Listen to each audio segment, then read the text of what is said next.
சரியான போட்டி. இந்து மதம் மீது மிக ஆழ்ந்த நம்பிக்கை கொண்ட ஒரு இந்துத்துவ தலைவர் தான். அதை இன்று அவர்கள் எதிர்க்கலாம். ஆனா அவங்க அம்மா அவங்க இருக்கும்போது சொன்னதை இன்னைக்கு எதிர்ப்பவர்கள் யாருமே எதிர்க்க முடியாது. ஏனென்றால் அவர்கள் மிக தெளிவாக இருக்கார்கள்.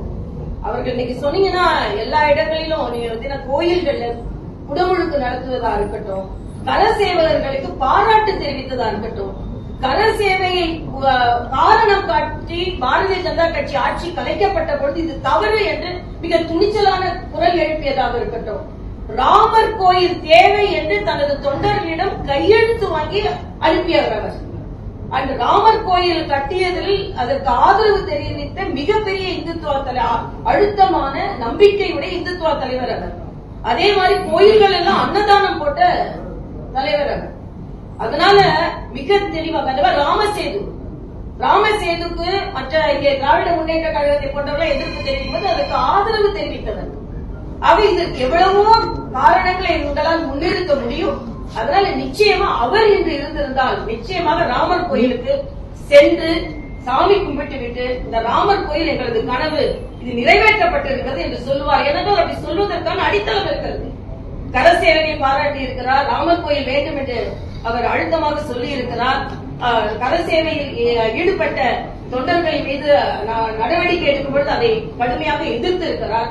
அதனால எங்களது நிச்சயமான நம்பிக்கை மரியாதைக்குரிய ஜெயலலிதா அவர்கள் இன்று இருந்திருந்தார்கள் என்றால் நிச்சயமாக ராமர் கோயிலுக்கு சென்று அவர் ராமனை கும்பிட்டு விட்டு நமது இந்தியாவின் பல நூறாண்டு கனவு நனவாகி இருக்கிறது என்ற கருத்தை பதிவு செய்திருக்கிறார்கள் என்பது எங்களது அழுத்தம். நீங்க சொல்றீங்க அவர் இந்துத்துவ தலைவர்னா அது அதிமுக ஏத்துக்க மாட்டேங்குது.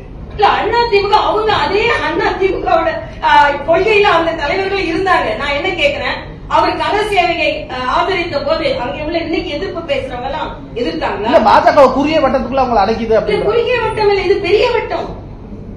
இது நாங்க அவரை இன்னும் பறந்துபட்டு இந்தியா முழுவதும் அவர்களை கொண்டு செல்ல விரும்புகிறோம். நீங்க பெரிய வட்டம் இது. குறுகிய வட்டத்துல நீங்க அந்த வைக்க முயற்சி செய்கிறீர்கள். நாங்கள் பெரிய வட்டத்திற்கு அவர்களை எடுத்து செல்ல விரும்புகிறோம் என்பதுதான் எங்களது இந்துத்துவ தலைவர் சொல்லும் போது தொடர்ந்து முந்திக்கு அதிமுக எதிர்ப்பு தெரிவிக்கிறாங்க, ஒரு கண்டனம் தெரிவிக்கிறாங்க. நீங்க சொல்ற இந்துத்துவ தலைவருக்கும் அவங்க இந்துத்துவத்தை எதை பாக்குறாங்க தொடர்ந்து கண்டனம் தெரிவிக்கிறாங்க. காரணம் எதை பாக்குறாங்க? இல்ல இந்துத்துவம் அவங்க ஒரு மத ரீதியாக ஒன்றை மட்டும் அவர்கள் பார்க்கிறார்கள். நாம என்ன நினைக்கிறோம்னா இந்துத்துவா என்பது ஒரு வாழ்க்கை முறை. இந்த இந்திய கலாச்சாரத்தில் பெரும்பான்மையான மக்கள் பின்பற்றும் ஒரு வாழ்க்கை முறை. அந்த வாழ்க்கை அன்னதானம்னா என்ன? அதே மாதிரி நம்மளோட கலாச்சாரத்தை ஓங்கி சொல்வது என்றால் என்ன? ஆக அதை அவர் செய்தார். அதனால் அந்த இந்துத்துவத்திற்கு அவர் மத அடிப்படைவாதங்கிற ஒரு புரிதலை கருத்து சொல்லல. ஆனா அப்படி இல்ல, அதுக்காக தான் பயந்து சொல்ற மாதிரியான ஒரு விமர்சனங்கள் வைக்கப்படுது, கருத்துக்கள் தெரிவிக்கப்படுது. அப்படிப்பட்டதா இல்ல? அப்படி பார்த்தா மரியாதைக்குரிய நடிகர் ஜெயலலிதா அவர்கள் எவ்வளவு ஆன்மீக நிகழ்ச்சிகள்ல கலந்துக்கிட்டாங்க, எவ்வளவு ஆன்மீகத்தின் மீது நம்பிக்கை உடையவர்களாக இருந்தார்கள், கால நேரத்தை எவ்வளவு சிறப்பாக பின்பற்றினார்கள். உங்களுக்கு நினைவு இருக்கும், கால நிர்ணயம் செய்து அதே நேரத்துல தான் தமிழ்நாடு முழுசும் எல்லாரும் நாமினேஷன் தாக்கல் செய்யணும்னு அவங்க நேரடியா சொன்னாங்க. ஆனா நான் ஒரு கேள்வி கேட்டேன் ஒரு பேட்டியில, இன்று இந்துத்துவா எதிர்க்கிறோம், சனாதானத்தில் உள்ள நம்பிக்கையை சனாதானம்னா நீங்க சொல்ற ஏற்றத்தாழ்வு இல்ல, அது ஒரு வாழ்க்கை முறை, ஒரு நேர்மையான வாழ்க்கை முறை எதிர்க்கிறோம் சொன்ன திராவிட முன்னேற்ற கழகத்தை சார்ந்தவர்கள் எத்தனை பேர் ராகு காலத்திலையும் யமகண்டத்திலையும் போய் நாமினேஷன் தாக்கல் செஞ்சாங்க என்று சொல்லணும். நான் தென்சென்னையில எனக்கு நம்பிக்கை இருக்குப்பா, அதனால நான் ஒரு நேரத்துக்கு குறிச்சு கொடுக்கறேன். இல்ல தென்சென்னை வேட்பாளர் திராவிட முன்னேற்ற கழக வேட்பாளர் ஏற்கனவே அந்த நேரத்துல தான் குறிச்சு கொடுத்திருக்காங்க. ஏன்னா அது நல்ல நேரமா. ஆக நீங்க இதைத்தான் நாங்க எதிர்க்கிறோம்.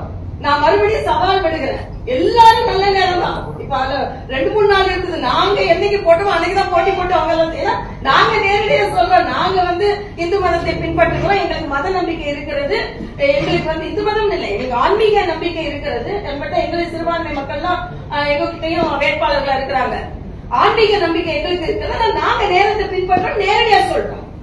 ஆனா இவங்க நாங்க எங்களுக்கு நம்பிக்கையே இல்ல, நாங்கெல்லாம் பகுத்தறிவுனால ஏதோ மத நம்பிக்கைக்கு எதிரானதுன்னு பேசிக் கொண்டிருப்பவர்கள். அந்த நேரம் பார்த்தா நீங்க செய்றீங்க. ஸ்டாலின் கூட்டத்தை என்னைக்கு ஆரம்பிச்சாரு? நான் உங்களுக்கு பஞ்சாங்கத்தை எடுத்து காண்பிக்கிறேன். நேர கால அவகாசம் எல்லாம் பார்த்துதான் ஆரம்பிக்கிறாங்க. இதை நான் சவாலாவே விட முடியும் என்னால. அதனால அவங்க சொல்வது எல்லாமே போலி மதவாதம் என்பதைத்தான் நாங்க சொல்றோம். மதச்சார்பின்மை, போலி மதச்சார்பினை பேசிக் கொண்டிருக்கிறார்கள். நாங்கள் உண்மையான மதச்சார்பின்மை பேசிக் கொண்டிருக்கிறோம்.